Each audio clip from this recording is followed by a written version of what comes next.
it's a real honor to participate in this forum, and I'm very excited about this opportunity because when I was doing the research for putting together the presentation, I came up with some information that hopefully you will find to be very helpful going forward. Next slide, please. So, business travel. What we're going to talk about today, that the new normal that we're all going to be facing as we progress to put together policies and procedures to enable travel to get to some level of value add again. But I think it's important for us to be realistic in our approach that at least through until I should say at some point in 2022, if not all of 22, it's still likely to be a very unstable environment. For all the reasons that the previous speakers were talking about, is that there continues to be an uneven distribution of vaccines. There continues to be a ebb and flow of quarantines as the disease progresses. That's going to affect the ability for business travel to return. And there's a very fast changing regulatory environment as it relates to things like quarantines and who must quarantine and who doesn't quarantine.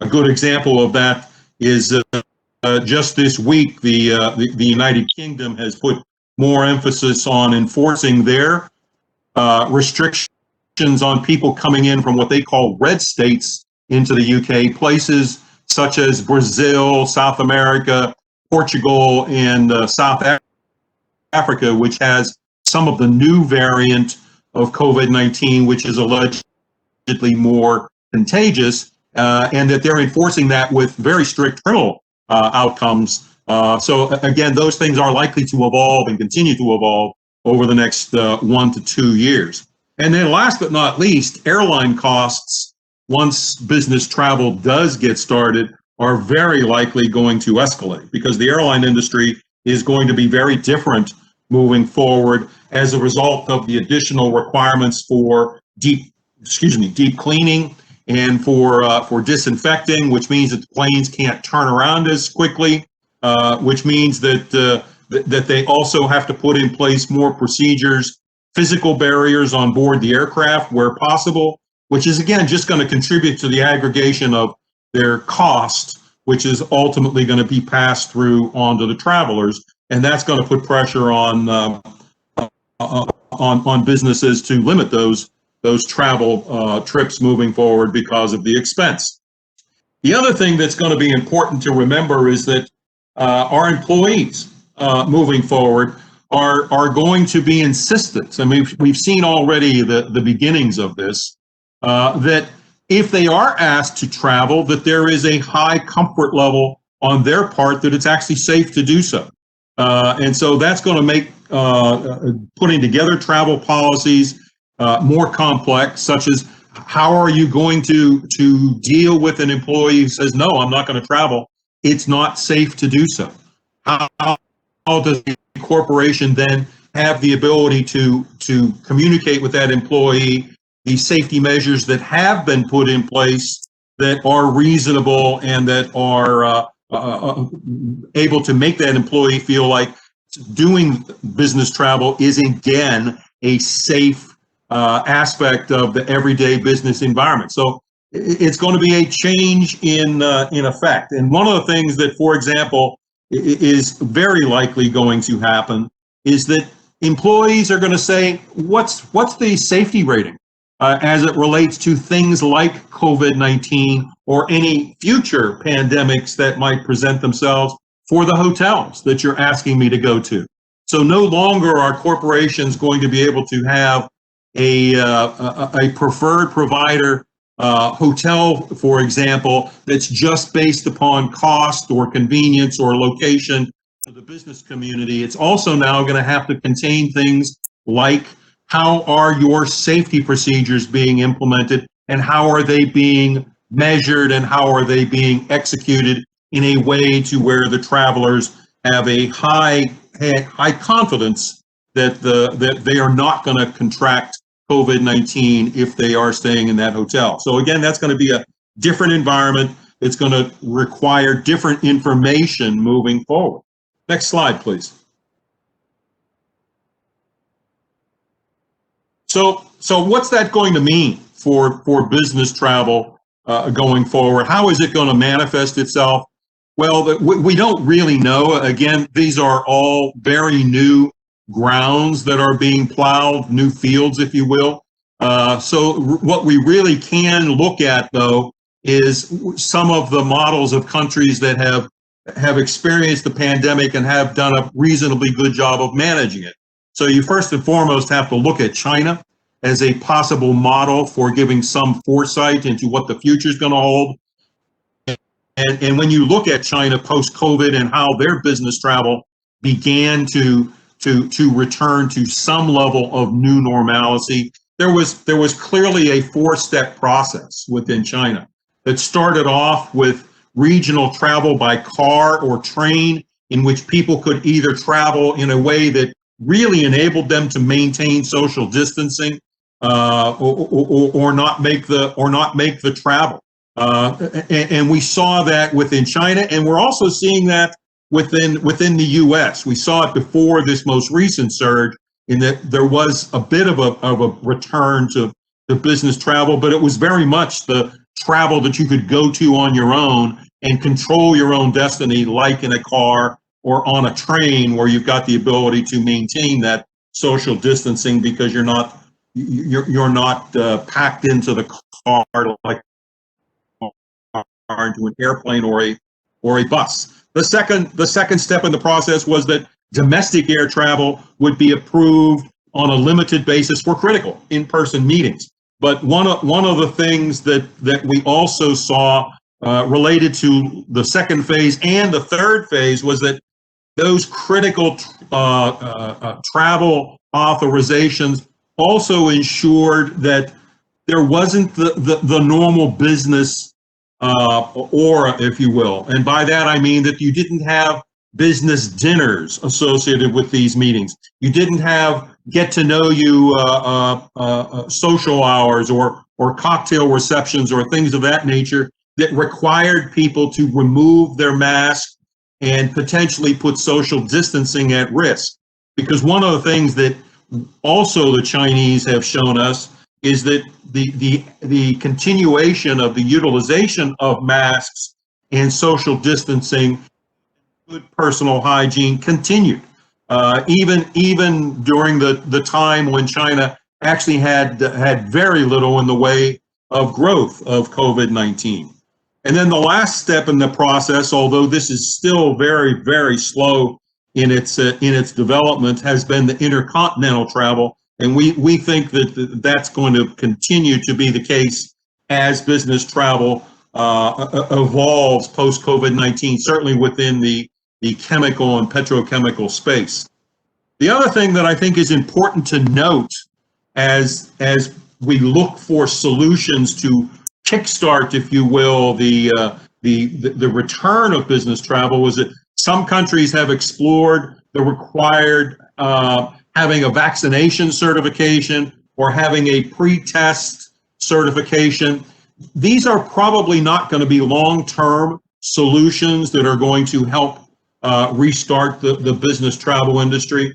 Those types of issues are fraught with lots of risks and vulnerabilities as it relates to privacy, fraud, hacking, and to counterfeiting. And we've seen all of those instances occurring around the world as countries have tried to implement these types of solutions that would ensure that a passenger was not a carrier of the disease. And so that's probably not going to be a long-term solution to restart the business travel business.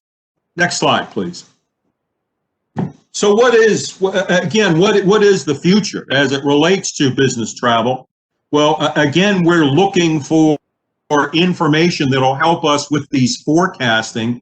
And before I go any further, I think it is important that it is very likely that going forward, post-COVID-19, which has had a significant impact on the psyche of business travelers as well as societies writ large, is that it is very likely that there's going to be a much bigger emphasis on trying to forecast and predict as much as is practical the evolution of new pandemic type risks. And so there is going to be a lot of pressure and a lot of market demand for an indications and warnings process to be able to forecast as much as possible the evolution of changing pandemic environments that might affect business and might affect business travel. We saw a little bit of that occurring early on in this pandemic, back in early January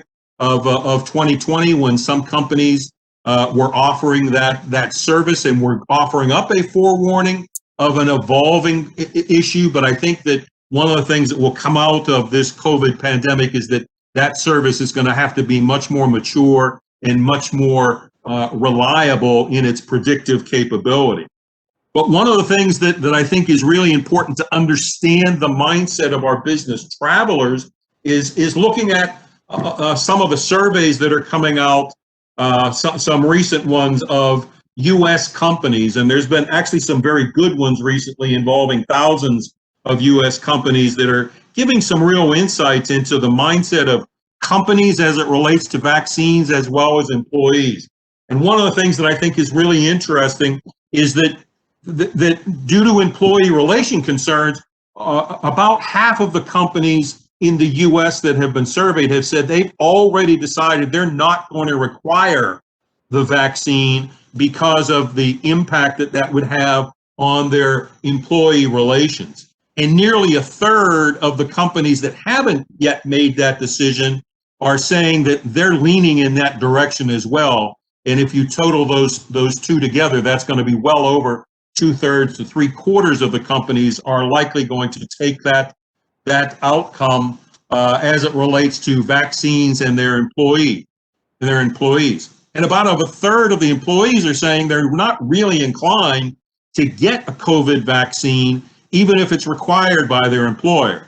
Now, that number is actually declining, but it's still a significant group of people that may get in the way of creating the herd immunity that we're all looking for. And I'm bringing this up because it's really important to understand that as we look at the return to business travel, it's going to be the safety concepts and the safety sense that our employees have that are going to drive this. And it's going to drive a company in putting together policies and procedures that indicate or that give comfort to the employees as to whether it is in fact safe to go ahead and travel. And again, if you use the model that was in place pre-COVID, is that when you asked business travelers to go somewhere that there was a security risk, they felt much more comfortable if there were processes and procedures in place to ensure their security safety, so they were not, for example, kidnapped or subject to criminal activity when they were there. That same model is very, very likely going to be insisted upon by our business travelers moving forward as to how do we protect from becoming infected by COVID-19 going forward.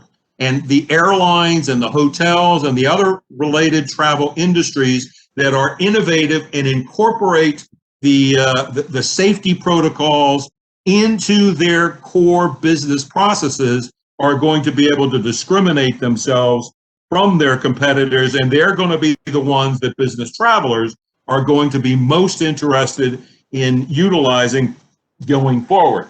And again, just as an example of that from an innovation perspective, is that some of the airlines that are looking at this hard are looking at new ways of, for example, rewarding frequent flyers and upgrading instead of upgrading to, for example, a higher class from coach to premium coach or premium coach to business class or whatnot. One of the things that they are looking at is that can they incorporate, for example, a social distancing upgrades to where you put the travelers into areas to where they're able to easily maintain that 5 or 6 feet of distance during the course of the of the flight. So innovation and creativity is going to be important for ensuring the safety and the comfort and the certainty of our business travelers of their overall safety. Next slide. So last but not least is that the business travel going forward isn't likely to return to what was normal prior to 2020. It's going to be different in much the same way as after 9/11. The world never was exactly the same. Business travel is very, very likely to be at a more diminished level than it has been in the past. If for no other reason than many companies have come to the realization, much to their surprise, that they actually still can effectively run their business through the utilization of virtual meetings. Now, that obviously doesn't apply to all industries, but it is important to recognize that leadership and management is recognizing that there is a world that can continue on a virtual basis in which business can still be efficient and still be effective. There will be opportunities for business travel that remain to be critical, but it's also important to recognize that there will be a lot of pressure to maintain the cost containment that's associated with a reduction in business travel going forward. It's also going to be important to remember that technology is very likely going to be developed to address how can we minimize our need for face-to-face meetings, our need for in-person meetings in those high-risk environments where you don't have good COVID protection procedures. So that if you have to go to a developing country like the doctors mentioned earlier, and that their COVID protection measures don't really meet the standards that our business travel employees are looking for, that we could still be able to be effective in engaging in that market. So technology, including some innovative technology, is very, very likely to be sped up. For example, holographic technology, there's actually been a lot of emphasis on that over the past year by a number of companies to specifically address the issue of how do we deal with high quality virtual in-person experiences without doing so. So again, I think that that's an important component for us to focus upon of what technologies we can use, but recognizing that there will be some technological limitations as well, as I mentioned earlier, as it relates to things like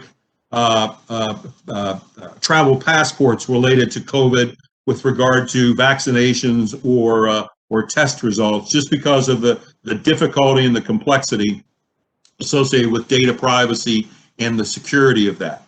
So at the end of the day, the important thing for companies to remember is the business traveler's confidence in their safety and their ability to travel without contracting COVID-19 or any other pandemic disease will, in essence, be the driver for how rapidly business travel continues. And with that, I will turn it over to questions.